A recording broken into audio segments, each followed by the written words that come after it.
Hi everyone, welcome to study class. आज की class में हम भारत के सामान्य परिचय से संबंधित कुछ प्रश्नों को सॉल्व करेंगे। तो आइए शुरुआत करते हैं पहले प्रश्न की। पहला प्रश्न है कि भारत की मुख्य भूमि की दक्षिणी सीमा है। ऑप्शन ए है 6 डिग्री 4 मिनट उत्तरी अक्षांश।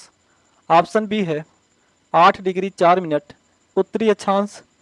ऑप्शन बी है 7 डिग्री 4 मिनट उत्तरी अक्षांश। और ऑप्शन डी है 6 डिग्री 8 मिनट उत्तरी अक्षांश। इसका जो राइट आंसर होगा वह होगा 8 डिग्री 4 मिनट उत्तरी अक्षांश भारत के मुख्य स्थल खंड की सबसे दक्षिणी सीमा है। इसको मैप में थोड़ा समझ लेते हैं।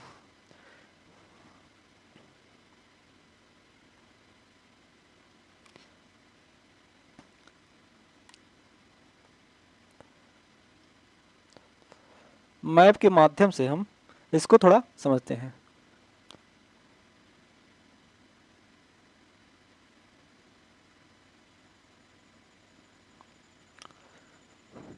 यह है भारत का मैप।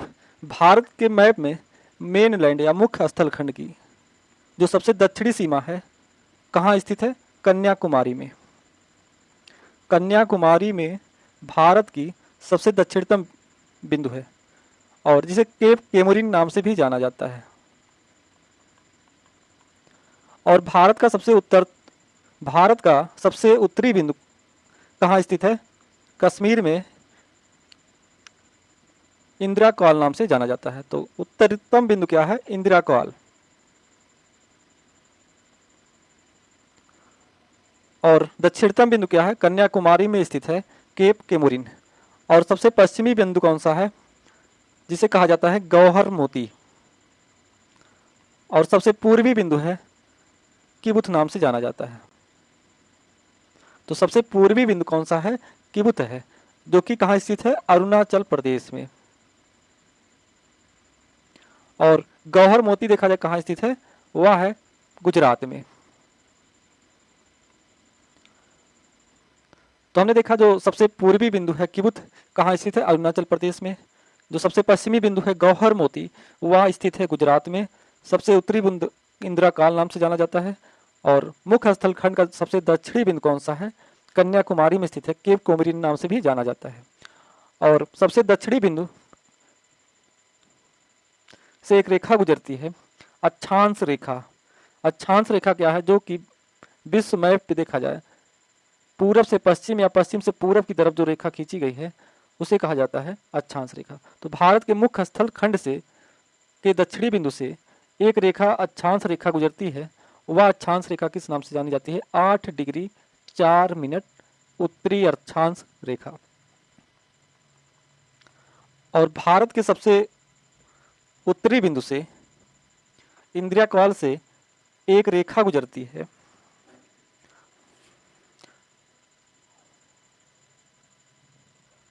इंदिरा कॉल से एक रेखा गुजरती है, उस रेखा का नाम है 6 मिनट अक्षांश रेखा। तो 37 डिग्री 6 मिनट अक्षांश रेखा भारत के सबसे उत्तरी बिंदु से होकर गुजरती है। और सबसे पश्चिमी बिंदु से एक रेखा गुजरती है जो कि एक देशांतर रेखा है। उस देशांतर रेखा का नाम है 68 डिग्री 7 मिनट ईस्ट देशांतर रेखा। और सबसे पूर्वी बिंदु से एक रेखा देशांतर रेखा होकर गुजरती है जो कि उत्तर से दक्षिण की तरफ खींची गई है। वह रेखा है 97 डिग्री 25 मिनट देशांतर रेखा। तो हमने देखा जो भारत का मेन लैंड है या मुख्य स्थल खंड है, मुख्य स्थल खंड की जो सबसे उत्तरी बिंदु है इंदिरा कॉल, वहां से जो अक्षांश रेखा गुजरती है वह है 37 डिग्री 6 मिनट नॉर्थ अक्षांश रेखा। और भारत के सबसे दक्षिणी बिंदु से जो कि कन्याकुमारी में स्थित है वहां से एक रेखा गुजरती है 8 डिग्री 4 मिनट नॉर्थ अक्षांश रेखा। और भारत के सबसे पश्चिमी बिंदु गौहर मोती नाम से जाना जाता है जो स्थित है गुजरात में, वहां से एक रेखा गुजरती है 68 डिग्री 7 मिनट ईस्ट देशांतर रेखा। और यहाँ पर है 97 डिग्री 25 मिनट ईस्ट देशांतर रेखा, क्योंकि भारत स्थित है नॉर्थ और ईस्ट में स्थित है। तो मुख्य स्थल खंड का देखा जाए जो सबसे दक्षिणी बिंदु है कन्याकुमारी में है। यदि हम मुख्य स्थलखंड के साथ साथ आइलैंड को शामिल करें या द्वीपों को शामिल कर किया जाए तो भारत की जो सबसे दक्षिणी बिंदु होगा, भारत का जो सबसे दक्षिणी बिंदु होगा वह स्थित है अंडमान निकोबार द्वीप समूह के निकोबार द्वीप समूह में। तो भारत के मुख्य स्थल के खंड के साथ साथ यदि द्वीपों को शामिल किया जाए तो सबसे दक्षिणी बिंदु होगा जो कि निकोबार में स्थित है, ग्रेट निकोबार में स्थित है और किस नाम से जाना जाता है, इंदिरा पॉइंट के नाम से जाना जाता है। और इंदिरा पॉइंट से जो रेखा अक्षांश रेखा होकर गुजरती है उस अक्षांश रेखा का नाम है 6 डिग्री 45 मिनट अक्षांश रेखा। तो यदि आपसे पूछा जाए मुख्य स्थलखंड का सबसे दक्षिणी बिंदु कौन सा होगा तो वह है 8 डिग्री 4 मिनट जो कि कन्याकुमारी में स्थित है। यदि आइलैंड को शामिल किया जाए या द्वीपों को शामिल किया जाए तो सबसे दक्षिणी बिंदु कहाँ स्थित है, निकोबार द्वीप समूह के ग्रेट निकोबार में स्थित है और किस नाम से जाना जाता है, इंदिरा पॉइंट के नाम से जाना जाता है। और वहां से जो अक्षांश रेखा होकर गुजरती है वह है 6 डिग्री 45 मिनट अक्षांश रेखा। तो हमने इस मैप के माध्यम से भारत की सबसे उत्तरी सीमा, सबसे पश्चिमी बिंदु, सबसे पूर्वी बिंदु और दक्षिणी बिंदु मुख्य स्थलखंड का, यदि द्वीपों को शामिल किया जाए तो सबसे दक्षिणी बिंदु कहाँ स्थित है, इंदिरा पॉइंट में स्थित है। तो इस प्रकार देखा जाए भारत का जो अक्षांशी विस्तार है वह है 8 डिग्री 4 मिनट से लेकर 37 डिग्री 6 मिनट तक है। इसे नॉर्थ, क्योंकि भारत स्थित है अक्षांशों के आधार पर देखा जाए तो भारत उत्तर में स्थित है। और देशांतरी विस्तार देखा जाए तो 68 डिग्री 7 मिनट से लेकर 97 डिग्री 25 मिनट तक इसका देशांतरी विस्तार है और इसको लिखा जाएगा ईस्ट, क्योंकि देशांतरी आधार पर देखा जाए तो भारत स्थित है पूर्व में।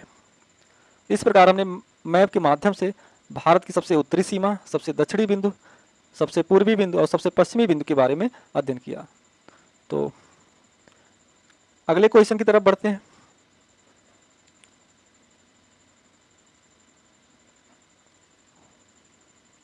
अगला क्वेश्चन है, निम्नलिखित में से कौन सा देशांतर भारत की मानक माध्याह्न रेखा है। ऑप्शन ए है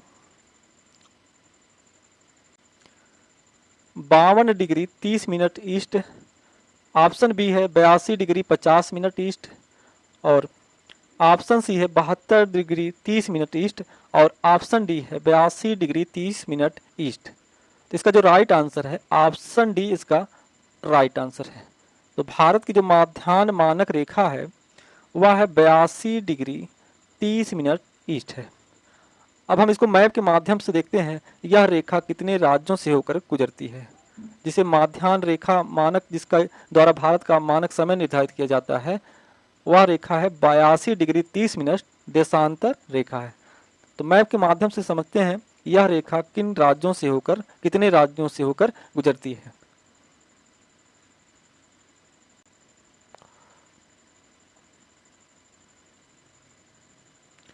यदि देखा जाए यह एक देशांतर रेखा है और यह देशांतर रेखा उत्तर से दक्षिण की तरफ भारत के मध्य से होकर गुजरती है, नॉर्थ से ईस्ट की तरफ खींची गई है और इस रेखा को कहा जाता है 82 डिग्री 30 मिनट ईस्ट देशांतर रेखा, जिसके द्वारा भारत का समय निर्धारित किया जाता है पूरे भारत का। वह रेखा है 82 डिग्री 30 मिनट ईस्ट रेखा या 82.5 डिग्री देशांतर रेखा। अब इस रेखा को देखा जाए 5 राज्यों से यह रेखा 5 राज्यों से होकर गुजरती है। 5 राज्यों में देखा जाए ऊपर की तरफ है उत्तर प्रदेश, इसके बाद है मध्य प्रदेश, इसके बाद है छत्तीसगढ़, छत्तीसगढ़ के बाद उड़ीसा, उड़ीसा के बाद यह आंध्र प्रदेश से होकर गुजरती है। तो भारत की जो माध्याह्न रेखा है वह 5 राज्यों से होकर गुजरती है। 5 राज्यों में देखा जाए उत्तर प्रदेश है, मध्य प्रदेश है, छत्तीसगढ़ है, उड़ीसा है, आंध्र प्रदेश है। और यूपी में देखा जाए तो यूपी में सबसे नज़दीक या नैनी कुछ किताबों में मिर्ज़ापुर को माना गया है। तो माध्यान्ह रेखा जो कि 82.5 डिग्री देशांतर रेखा है, वह भारत के 5 राज्यों से होकर गुजरती है और इसी के द्वारा पूरे भारत का समय निर्धारित किया जाता है। और देखा जाए पूर्वी बिंदु से पश्चिमी बिंदु के मध्य 2 घंटे का अंतराल आता है। अगले क्वेश्चन की तरफ बढ़ते हैं। भारत की स्थलीय सीमा की लंबाई कितनी है? ऑप्शन ए है 6100 किलोमीटर, ऑप्शन बी है 7516.5 किलोमीटर, ऑप्शन सी है 1200 किलोमीटर और ऑप्शन डी है 15200 किलोमीटर। तो यहाँ पूछा गया भारत की स्थलीय सीमा की लंबाई। स्थलीय सीमा की लंबाई देखा जाए तो कुल मिला के कितना है, 15200 किलोमीटर है। तो 15200 किलोमीटर भारत की स्थलीय सीमा की लंबाई है। इसको थोड़ा विस्तार से मैप के माध्यम से भी समझ लें।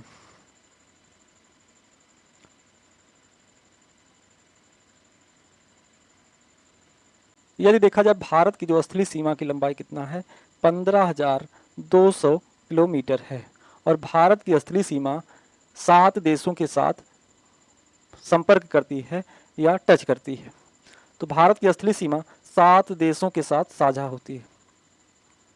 7 देशों में देखा जाए तो भारत की स्थलीय सीमा शुरुआत होती है गुजरात से, आगे राजस्थान, पंजाब, जम्मू कश्मीर, लद्दाख, उत्तराखंड, उत्तर प्रदेश, बिहार से आगे सिक्किम, सिक्किम के बाद अरुणाचल प्रदेश, अरुणाचल प्रदेश के बाद नागालैंड, नागालैंड के बाद मणिपुर, मिजोरम, त्रिपुरा और यहाँ पर स्थित है पश्चिम बंगाल। तो स्थलीय सीमा की लंबाई कितना है, 15200 किलोमीटर है और भारत की स्थलीय सीमा 7 देशों के साथ संपर्क करती है। तो पश्चिम की तरफ देखा जाए तो पश्चिम की तरफ स्थलीय सीमा पाकिस्तान के साथ टच करती है और इस स्थलीय सीमा की लंबाई कितना है, 3323 किलोमीटर है। तो भारत और पाकिस्तान के मध्य जो स्थलीय सीमा की लंबाई है कितना, 3323 किलोमीटर है और इस स्थलीय सीमा को कहा जाता है रेड क्लिफ लाइन के नाम से जाना जाता है। तो भारत और पाकिस्तान के मध्य जो स्थलीय सीमा की लंबाई कितना है, 3323 किलोमीटर है और किस नाम से जाना जाता है, रेड क्लिफ लाइन के नाम से जाना जाता है। आगे भारत अफगानिस्तान के साथ सीमा साझा करता है और इस सीमा की लंबाई कितना है, 106 किलोमीटर है और अफगानिस्तान और भारत के मध्य जो स्थलीय सीमा है वह किस नाम से जानी जाती है, डोरंड लाइन के नाम से जानी जाती है।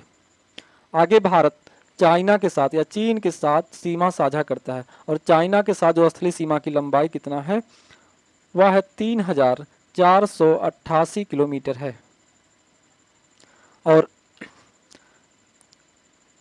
अरुणाचल प्रदेश और चाइना के मध्य जो स्थलीय सीमा है वह किस नाम से जानी जाती है, मैकमोहन लाइन के नाम से जानी जाती है। मैकमोहन लाइन का निर्धारण देखा जाए तो शिमला समझौते के तहत 1914 में किया गया था।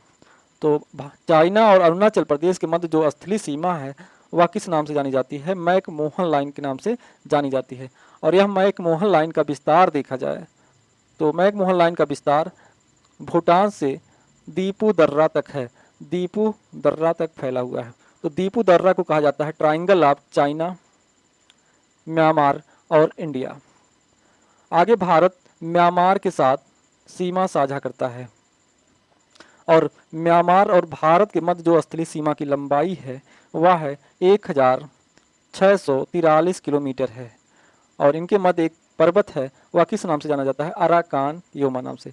आगे भारत बांग्लादेश के साथ सब सीमा साझा करता है और सबसे लंबी सीमा किसके साथ साझा करता है, बांग्लादेश के साथ और उसकी लंबाई कितनी है, 4096 किलोमीटर है और इनके मध्य जो स्थलीय सीमा है उसको भी रेड क्लिफ लाइन के नाम से जाना जाता है। और ऊपर की तरफ यहाँ पर नेपाल के साथ भारत सीमा साझा करता है और उसकी सीमा की लंबाई कितना है, 1751 किलोमीटर है और भूटान के साथ सीमा साझा करता है और उसकी लंबाई कितना है, 699 किलोमीटर। तो सबसे अधिकतम देखा जाए यदि अवरोही क्रम में लिखा जाए तो सबसे अधिकतम सीमा साझा किसके साथ भारत करता है, बांग्लादेश के साथ करता है। बांग्लादेश के बाद चाइना का नंबर आता है, चाइना के साथ सीमा साझा करता है भारत। चाइना के बाद पाकिस्तान के साथ सीमा साझा करता है भारत। पाकिस्तान के बाद नेपाल का नंबर आता है। नेपाल के बाद म्यांमार का नंबर आता है। म्यांमार के बाद भूटान, और सबसे कम सीमा साझा करता है किसके साथ? अफगानिस्तान के साथ।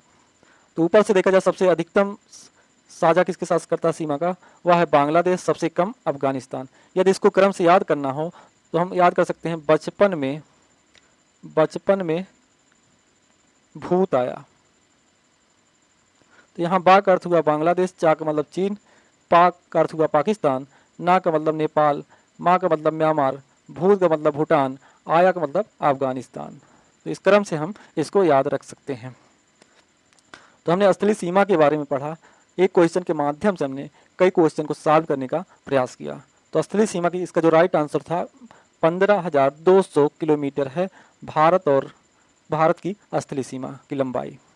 और हमने देखा इसके अंतर्गत भारत कितने देशों के साथ सीमा साझा करता है, स्थलीय सीमा है, जिसमें 7 देश हैं। 7 देशों के बारे में हमने पढ़ा कौन कौन से देश हैं और उस स्थलीय सीमा का नाम क्या है, उनके मध्य जो स्थलीय सीमा है उसका नाम भी क्या है। तो आगे क्वेश्चन की तरफ बढ़ते हैं, अगले क्वेश्चन की तरफ बढ़ते हैं। चौथा क्वेश्चन है, भारत में अंडमान और निकोबार तथा लक्षद्वीप सहित मुख्य भूमि के समुद्र तट की कुल लंबाई कितनी है? यदि मेनलैंड के साथ साथ आइलैंड को शामिल किया जाता है तो जो तटीय सीमा है उसकी लंबाई पूछा गया है इस प्रश्न के माध्यम से। इसमें जो पहला ऑप्शन है,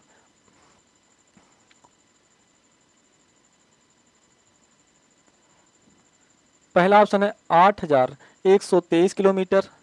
ऑप्शन बी है 8,614.4 किलोमीटर। ऑप्शन सी है 7,818.7 किलोमीटर और ऑप्शन डी है 7,516 या 7,516.6 किलोमीटर। तो इसका जो राइट आंसर है ऑप्शन डी इसका राइट आंसर है। इसको भी हम मैप के माध्यम से थोड़ा विस्तार से समझते हैं। तो पहले हम मैप ड्रा करेंगे।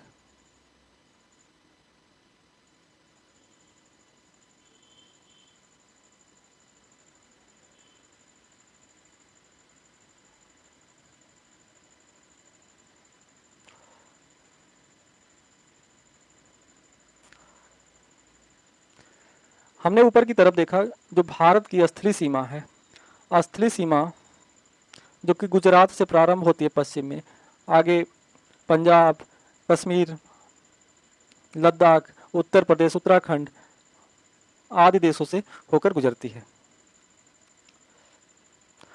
तो ऊपर हमने देखा जो स्थलीय सीमा है उसकी लंबाई कितना है? 15,200 किलोमीटर है। यदि हम तटीय सीमा की बात करें, केवल मेनलैंड या मुख्य स्थलखंड की,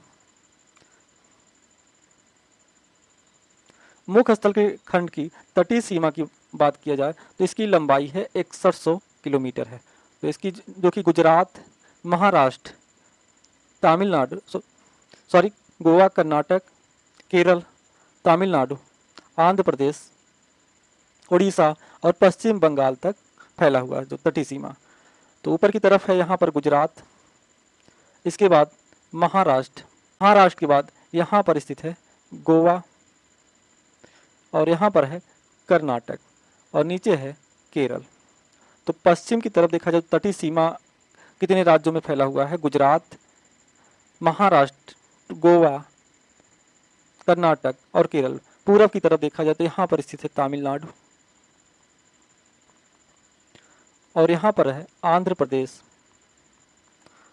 आंध्र प्रदेश के बाद उड़ीसा, उड़ीसा के बाद पश्चिम बंगाल। तो कुल मिला के देखा जाए जो भारत की जो तटीय सीमा है 9 राज्यों से होकर गुजरती है। तो तटीय सीमा के अंतर्गत कितने राज्य शामिल हैं? 9 राज्य। यदि मेनलैंड के साथ साथ हम आइलैंड को शामिल करें, जैसे यहाँ पर अंडमान निकोबार द्वीप समूह, यहाँ पर लक्षद्वीप द्वीप समूह, इनको शामिल किया जाए तो तटीय सीमा की जो लंबाई हो जाती है वह हो जाती है 7,516.6। तो इसमें अगर आइलैंड को जोड़ा जाए तो टोटल हो जाती है 7516.6 किलोमीटर हो जाती है, जिसमें शामिल है मेन लैंड की स्थलीय तटीय सीमा और द्वीपों की तटीय सीमा शामिल है। तो इसको शामिल किया जाता है तो देखा जाता है कि जो तटीय सीमा की लंबाई आती है वह है 7516.6 किलोमीटर, लेकिन यदि केवल मेन लैंड की बात की जाए तो तटीय सीमा की लंबाई कितना होती है, 6100 किलोमीटर हो जाती है। और जब आइलैंड को शामिल किया जाता है, आइलैंड के अंतर्गत जो 4 आइलैंड शामिल हैं तटीय सीमा के अंतर्गत, जिसमें एक तरफ है अंडमान निकोबार द्वीप समूह, दूसरा है लक्षद्वीप, यहाँ पर दमन है, और दमन के बाद यहाँ पर स्थित है पांडिचेरी। तो जो आइलैंड को शामिल किया जाता है, द्वीपों को शामिल किया जाता है या केंद्र शासित प्रदेश को शामिल किया जाता है, तो जो तटीय सीमा की लंबाई आती है, तटीय सीमा कितने राज्यों में फैली हुई है, 9 राज्य और 4 केंद्र शासित प्रदेश में फैली हुई है। तो अब यहाँ प्रश्न बन सकता है सबसे लंबी तटीय सीमा किस राज्य की है, तो सबसे लंबी तटीय सीमा वह है गुजरात की। गुजरात की सबसे लंबी तटीय सीमा है। और सबसे कम छोटी तटीय सीमा किसकी है, राज्यों में देखा जाए तो वह है गोवा। तो यहाँ प्रश्न में पूछा जा सकता है सबसे लंबी तटीय सीमा किसकी है, गुजरात की है। गुजरात के बाद देखा जाए उसके बाद जो दूसरे नंबर पर आता है, पहले नंबर पर है गुजरात, दूसरे नंबर पर आता है आंध्र प्रदेश, और तीसरे नंबर पर है तमिलनाडु, और चौथे नंबर पर है महाराष्ट्र। तो क्रम से देखा जाए सबसे लंबी तटीय सीमा किसकी है, गुजरात की, दूसरे पे आंध्र प्रदेश है, तीसरे पे तमिलनाडु है, और चौथे पर महाराष्ट्र है। सबसे कम राज्यों में देखा जाए तटीय सीमा किसकी है, वह है गोवा की। अगले क्वेश्चन की तरफ बढ़ते हैं। अगला क्वेश्चन क्या है, भारत के उत्तरी छोर से दक्षिणी छोर तक दूरी कितनी है। ऑप्शन ए है 2914 किलोमीटर, ऑप्शन बी है 3214 किलोमीटर, ऑप्शन सी है 3785 किलोमीटर, और ऑप्शन डी है 4109 किलोमीटर। इसका जो राइट आंसर है वह है 3214 किलोमीटर भारत के उत्तरी छोर से दक्षिणी छोर तक की दूरी है।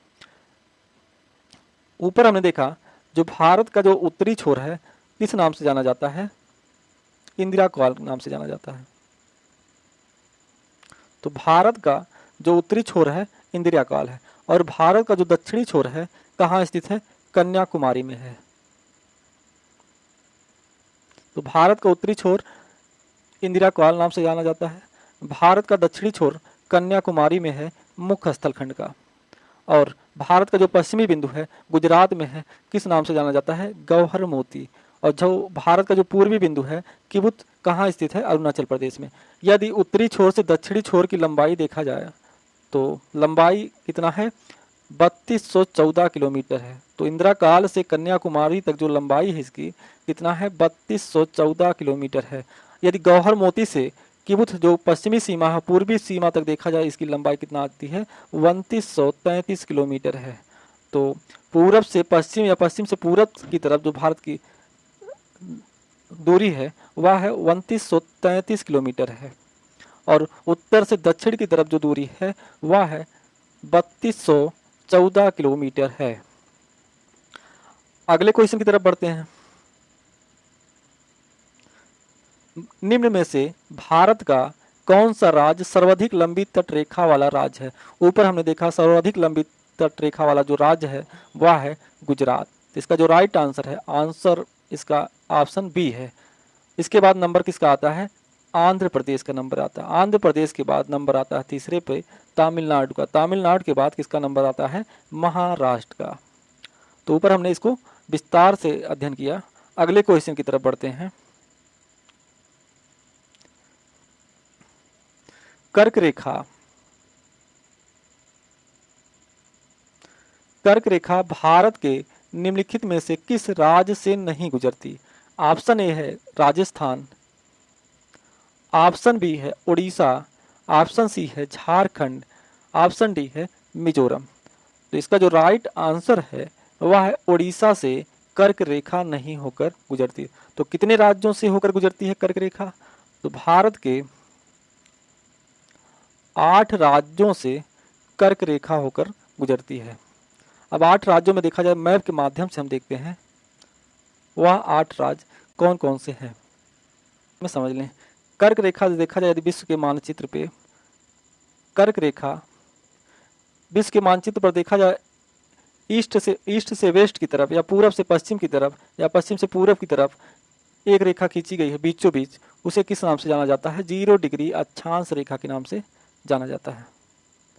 और 0 डिग्री अक्षांश रेखा के ऊपर नॉर्थ में 23.5 डिग्री अक्षांश रेखा खींची गई है, उस अक्षांश रेखा को कहा जाता है कर्क रेखा या ट्रॉपिक ऑफ कैंसर कहा जाता है। और इसके दक्षिण में 23.5 डिग्री जो अक्षांश रेखा खींची गई है उसे किस नाम से जाना जाता है? मकर रेखा के नाम से जाना जाता है। तो कर्क रेखा क्या है? 23.5 डिग्री उत्तरी अक्षांश रेखा को क्या कहा जाता है? कर्क रेखा कहा जाता है। और यही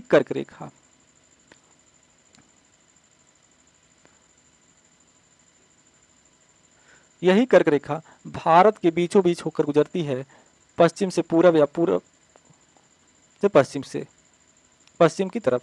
और यह कर्क रेखा जो कि 23.5 डिग्री अक्षांश रेखा के नाम से जानी जाती है या ट्रॉपिक ऑफ कैंसर के नाम से जानी जाती है, भारत के 8 राज्यों से होकर गुजरती है। तो 8 राज्यों में देखा जाए, पश्चिम से देखा जाए तो पश्चिम में सबसे पहले है गुजरात।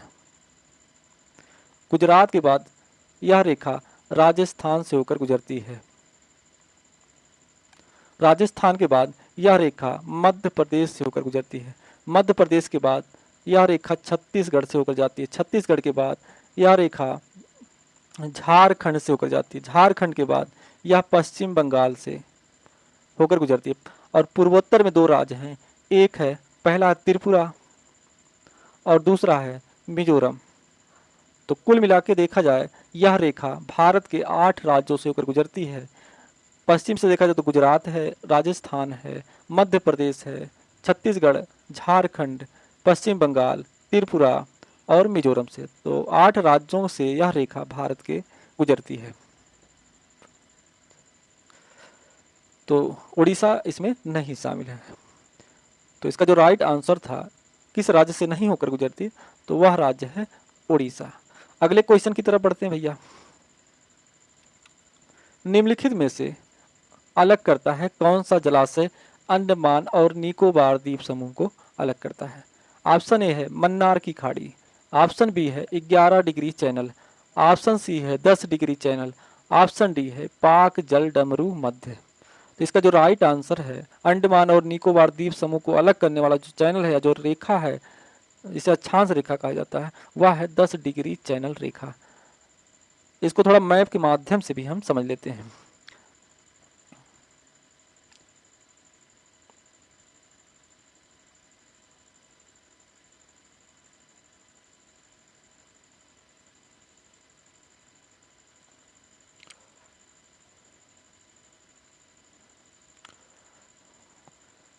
भारत के पूरब में स्थित है बे ऑफ बंगाल, बंगाल की खाड़ी, और इसके पश्चिम में स्थित है अरबियन सी। और अरबियन सी में अरब सागर में यहाँ पर स्थित है लक्षद्वीप द्वीप समूह है। यहाँ पर लक्षद्वीप द्वीप समूह है। और इस लक्षद्वीप की जो सबसे दक्षिणी द्वीप है वह किस नाम से जाना जाता है? मिनकॉय द्वीप के नाम से जाना जाता है, मिनकॉय द्वीप। और बे ऑफ बंगाल में देखा जाए भारत के पूरब में अंडमान निकोबार द्वीप समूह स्थित है। उत्तर की तरफ है अंडमान द्वीप समूह और नीचे की तरफ है निकोबार द्वीप समूह। अंडमान में देखा जाए प्रमुख जो द्वीप हैं उत्तर की तरफ है जिसे कहा जाता है नॉर्थ अंडमान, बीच में है मिडिल अंडमान और दक्षिण में है साउथ अंडमान जिसे कहा जाता है। और इसके दक्षिण में एक द्वीप है उसे कहा जाता है लिटिल अंडमान। निकोबार द्वीप समूह में देखा जाए सबसे उत्तरी द्वीप है उसे कहा जाता है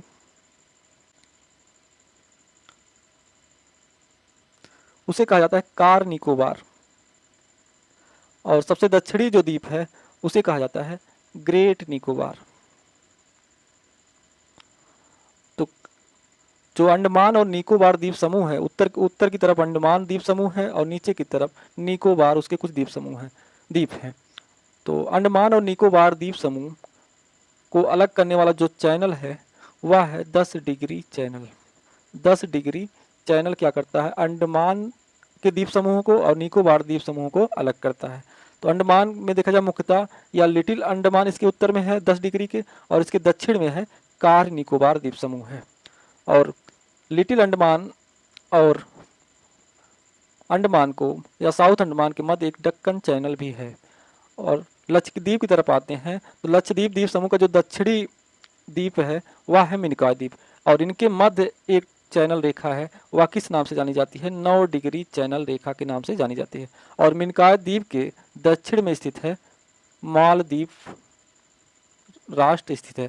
तो मिनिकॉय द्वीप और मालदीव के मध्य में जो चैनल रेखा है वह किस नाम से जानी जाती है, 8 डिग्री चैनल रेखा के नाम से जानी जाती है। तो 8 डिग्री चैनल क्या करती है, लक्षद्वीप और मालदीव को अलग करती है, और 9 डिग्री चैनल रेखा क्या कर रही है, लक्षद्वीप और मिनिकॉय द्वीप के मध्य होकर गुजरती है, अलग कर रही है। तो मिनिकॉय द्वीप भी क्या है, लक्षद्वीप समूह का एक भाग है।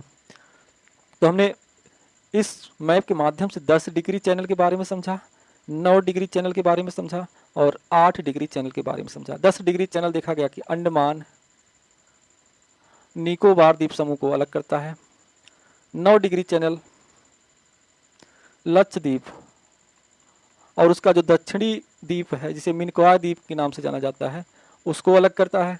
8 डिग्री चैनल लक्षद्वीप और मालदीव को अलग करता है। तो हमने 3 चैनलों के बारे में, 3 अक्षांश रेखाओं के बारे में अध्ययन किया। तो 8वां क्वेश्चन समाप्त होता है। अगले क्वेश्चन की तरफ बढ़ते हैं। कितने भारतीय राज्य बांग्लादेश के साथ अपनी सीमा साझा करते हैं? ऑप्शन ए है 5, ऑप्शन बी है 3, ऑप्शन सी है 6 और ऑप्शन डी है 4। तो इसको हम मैप के माध्यम से थोड़ा समझ लें।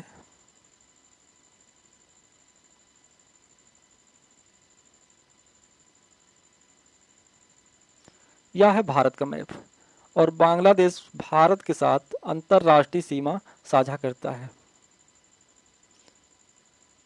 और देखा जाए भारत के कितने राज्य बांग्लादेश के साथ सीमा साझा करते हैं, पश्चिम की तरफ देखा जाए तो यहाँ पर है पश्चिम बंगाल।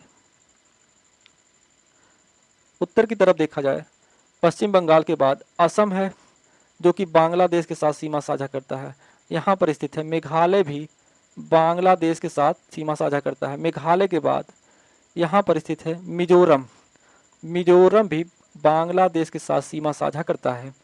और यहाँ पर है त्रिपुरा, त्रिपुरा भी बांग्लादेश के साथ सीमा साझा करता है। और त्रिपुरा क्या है, 3 तरफ से बांग्लादेश के साथ घिरा हुआ, बांग्लादेश से घिरा हुआ है।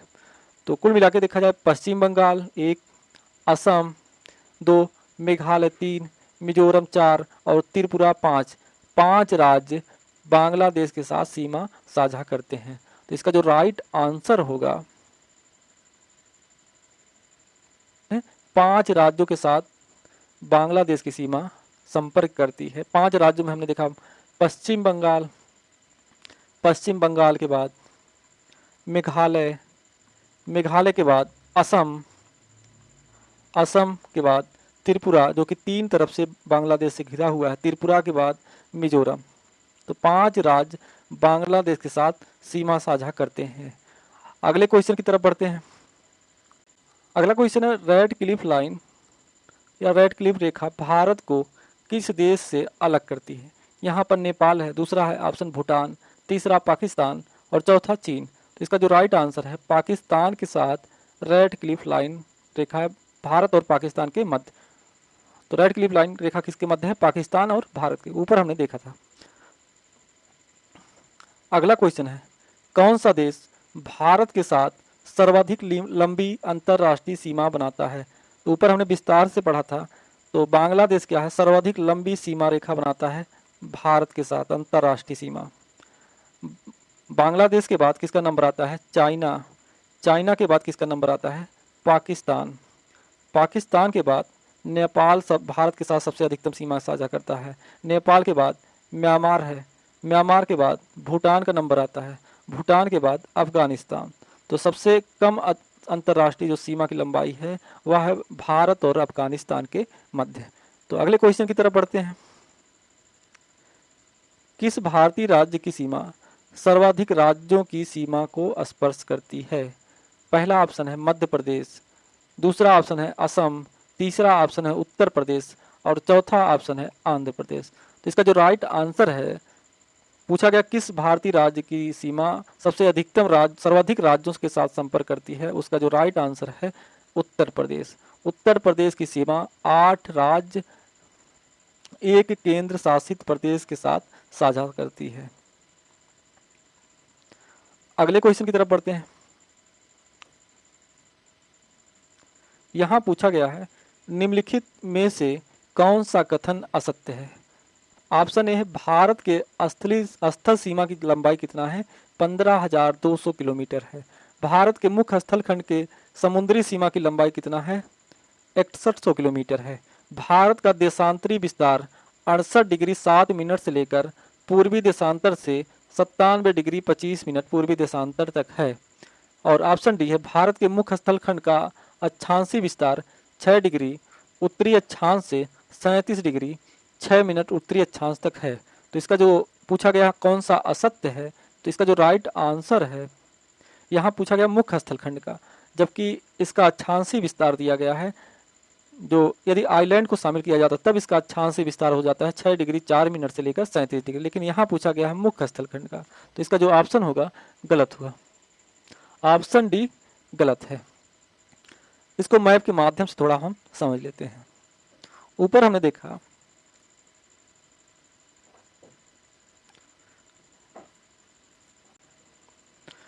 देखा जो भारत का दक्षिणी बिंदु था वह है कन्याकुमारी में स्थित है और यहाँ से एक अक्षांश रेखा होकर गुजरती है। उस अक्षांश रेखा को किस नाम से जाना जाता है? 8 डिग्री 4 मिनट अक्षांश रेखा के नाम से जाना जाता है। तो 8 डिग्री 4 मिनट नॉर्थ अक्षांश रेखा। और भारत के सबसे उत्तरी बिंदु से जो रेखा गुजरती है वह है 37 डिग्री 6 मिनट अक्षांश रेखा, नॉर्थ अक्षांश रेखा या उत्तरी अक्षांश रेखा। और किस बिंदु से होकर गुजरती है? वह है इंदिरा कॉल नाम से जाना जाता है, मुख्य स्थल खंड का। और भारत का जो सबसे पश्चिमी बिंदु है गौहर मोती नाम से जाना जाता है। और गौहर मोती के से जो रेखा देशांतर रेखा गुजरती है वह देशांतर रेखा है 68 डिग्री 7 मिनट ईस्ट देशांतर रेखा। और भारत के पूर्वी बिंदु किबुत से, जो कि किबुत है और जो कि कहाँ स्थित है? अरुणाचल प्रदेश में। अरुणाचल प्रदेश से एक रेखा गुजरती है किबुत से, वह रेखा जो सबसे पूर्वी रेखा है देशांतर रेखा वह है 97 डिग्री 25 मिनट ईस्ट देशांतर रेखा। यदि हम मुख्य स्थल खंड को शामिल करें, आइलैंड को शामिल किया जाए, आइलैंड को शामिल करने के बाद जो सबसे दक्षिणी बिंदु कहाँ स्थित है? ग्रेट निकोबार में। और किस नाम से जाना जाता है? इंदिरा पॉइंट के नाम से जाना जाता है। और यहाँ से एक रेखा गुजरती है, वह रेखा है 6 डिग्री 45 मिनट अक्षांश रेखा।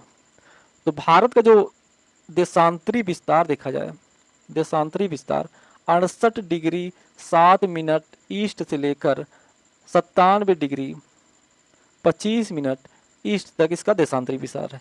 अक्षांशीय विस्तार की देखा जाए मुख्य स्थल खंड का, तो मुख्य स्थल खंड का अक्षांशीय विस्तार देखा जाए तो 8 डिग्री 4 मिनट नॉर्थ से लेकर 37 डिग्री 6 मिनट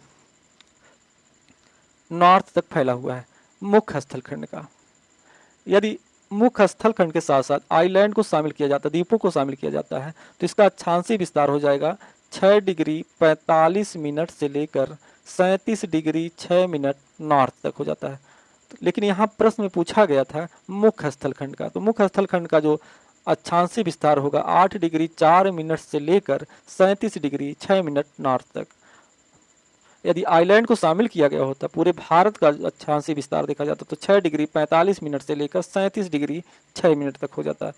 और भारत की हमने स्थलीय सीमा के बारे में देखा, भारत की जो स्थलीय सीमा है उसकी लंबाई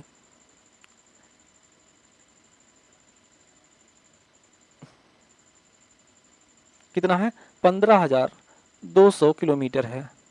यदि तटीय सीमा की बात की जाए तो मुख्य स्थलखंड की जो तटीय सीमा की लंबाई कितना है, ये 6100 किलोमीटर है। यदि आइलैंड को शामिल किया जाए तो वह लंबाई हो जाती है 7516.6 किलोमीटर हो जाती है। तो हमने देखा भारत की स्तरीय सीमा की लंबाई 15,200 किलोमीटर है।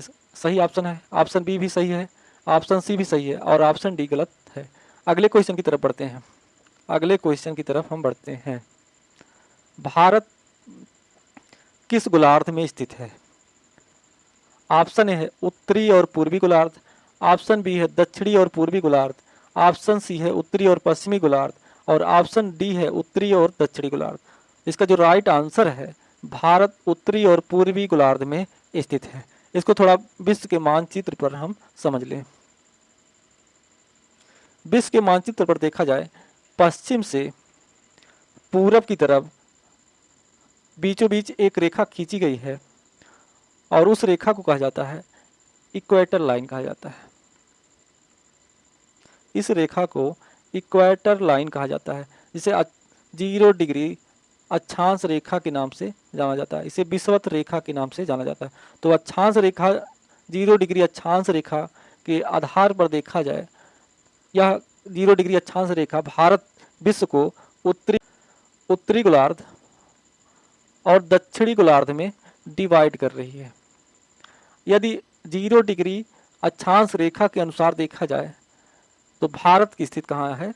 भारत उत्तरी गोलार्ध में स्थित है। यदि हम 0 डिग्री देशांतर रेखा को आधार माने, जो कि उत्तर से दक्षिण की तरफ खींची गई है, इसके आधार पर देखा जाए तो यह रेखा क्या कर रही है? विश्व को पूर्वी गोलार्ध और पश्चिमी गोलार्ध और पूर्वी गोलार्ध में डिवाइड कर रही है। तो 0 डिग्री देशांतर रेखा को बेस में रखा जाए, इसके आधार पर देखा जा रहा है तो भारत कहाँ स्थित है? पूर्वी गोलार्ध में है। तो कुल मिला के देखा जाए भारत कहाँ स्थित है? उत्तरी गोलार्ध और पूर्वी गोलार्ध में स्थित है। तो इसका जो राइट आंसर होगा, उत्तर और पूर्वी गोलार्ध में भारत स्थित है। अगले क्वेश्चन की तरफ बढ़ते हैं।